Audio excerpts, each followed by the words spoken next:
Well, my mind and my advisor told me to address you by your official titles. But my heart, warmed up by the atmosphere in this room and in this fabulous city, encourages me to start by saying, dear colleagues and friends. That's because it is sincerely an extraordinary and touching privilege to be one of the final speakers of this transformative gathering, I would say. And let me say this clearly from the start. This forum has not just met expectations. This forum soared far beyond them. Over the past days, and I'm very lucky to have attended this, we experienced actually a dynamic space of profound dialogue where the exchange of experiences, the sharing of powerful stories and inspiring solutions generated something, I would say, even greater. What philosopher Hartmut Rosa might call social energy. As he recently taught us at UNESCO's World Philosophy Day celebration, organized by the same amazing team, Gabriela's, this energy, he says that this energy arises when human connections resonate, creating a shared momentum to transform our challenges into opportunities for meaningful change. And this is what we have achieved here. So bravo to all. Thank you. Reflecting on this, I would like to distill actually three major takeaways from my perspective. First, racism and discrimination remain among the most pervasive and entrenched challenges of our time. 75 years after the Universal Declaration of Human Rights, these scourges continue to fracture communities and undermine the principles of equality, dignity, and justice, and they just perpetuate systems of exclusion that fuel poverty, exacerbate gender inequality, foster division, erode the very foundations of our societies, right? Second, discrimination is not a simple problem. It is a complex web with many interwoven strands. Addressing it requires solutions that operate at every level, from local to global, and that is why it is important to remember that each of you in this room and all over the world that I salute can do something, can make a difference. And it is not enough to implement policies, we must also reshape mindsets and cultures.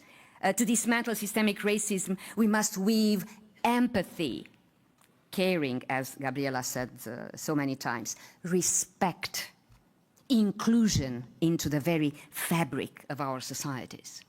And third, in an era marked by intensifying interconnected crises, we face a critical choice: to continue as we are, or to redesign our world around equity and justice. So let us make a bold choice, shouldn't we? UNESCO offers us tools to make this vision a reality. The anti-racism toolkit and the master classes we've explored are more than initiatives. They're actually lifelines to change. The launch of the Global Alliance Against Racism and Discrimination represents a turning point, providing a platform for collective action and innovation. Fabulous idea. I must take the opportunity to highlight here, also here, because you know me, Gabriela, the UNESCO recommendation on education for peace, human rights, and sustainable development, which I had the honor of recently co-signing with the Director General and approved by 194 member states last year. This recommendation recognized education as our most powerful force for transformation. From early childhood to lifelong learning, education does more than shape individuals. It actually shapes societies.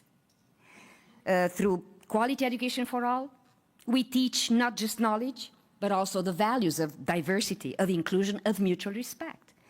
Whether through reimagined curricula that teach history with honesty, the arts as a bridge to embrace difference, or the empowerment of teachers as agents of positive change, education becomes a promise for building empathy, compassion, and understanding, a foundation for an inclusive global society, right? These resources are here for you, for us, due to the UNESCO colleagues, to pull apart these structures of exclusion. Let us all remember this. Without peace as our foundation, we cannot build the world we envision. Only in a society where peace and justice prevail can we eradicate racism and discrimination and build a society that is truly inclusive. As I conclude, I cannot help it because of the artistic atmosphere also in this gathering. I must confess I'm very stirred by the words of the young and brilliant Afro-American poet, Amanda Gorman. Google her if you didn't hear about her. She's fantastic.